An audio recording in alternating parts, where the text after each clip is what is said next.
անչափ չի, էլի, ինքը մեկա չափ ունի, ցանկացած փողոց եւ մենք պետք է հասկանանք, որ այս իրավիճակը ստեղծվում է նրանով, մենք պետք է ավտոմեքենաների ներմուծման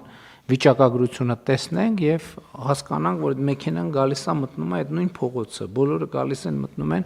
ընդ որում հիմնական ժամերին հիմնական փողոցները պարզ են եւ բայց ամեն դեպքում ստեղ աշխատանք պետք է անենք հիմի հույս կա որ մի բան կարանք անենք այդտեղ համեցիկ Վարչապետ միանշանակ հույս կա եւ իրականում մենք շատ շուտով կոմիտեի նիստով եւ նաեւ կառավարության հաջորդ նիստով հուսանք կքննարկենք Երևանի թիմն օրենքը, որտեղ որ ունենք նոր կարգավորումներ, մասնավորապես օրինազանց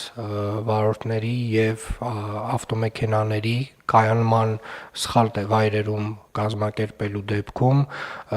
այսպես ասած, այդ քարշակ ծառայությունը արտապատվիրակելու հնարավորություն ենք ստեղծում եւ իրականում երկու կոմպոնենտ կա, 3 կոմպոնենտ կա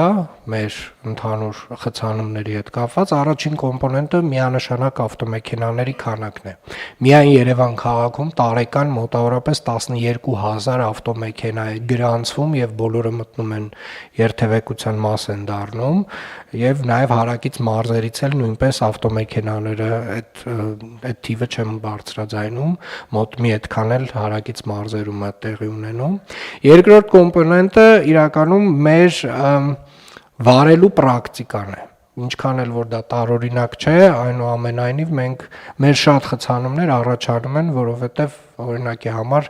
վերջի վայրկյանին ընդեղին լույսի տակով անցած մարդը գնում է եւ կանգնում է խաչմերուկի մեջտեղում եւ դա էական մեծ դեր ունի, այսինքն մեր վարելու պրակտիկայում մենք բազմաթիվ խնդիրներ ունենք եւ երրորդը արդեն ձեր ասած լուծումներն են, որոնք որ կարող են այս երկու խնդիրների ինչ որ տրամաբանությամբ լուծումների դեպքում էականորեն մեղմել իրավիճակը եւ մեր տեսլականը գլոբալ առումով այն է որ Երևան քաղաքում պետք է գերակայի հանրային տրանսպորտը պետք է ունենա առանձնացված գծեր, հանրային տրանսպորտը պետք է լինի ամենահարմարավետ միջոցը քաղաքով տեղաշարժվելու համար եւ նաեւ կառավարությունը տեղել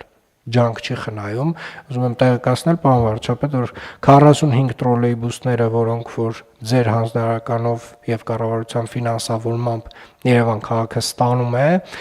մի փոքր ուշանալու են կապված Իրանում իրավիճակի հետ, բայց մայիսի կեսերին 45 տրոլեյբուսները կհասնեն Երևան։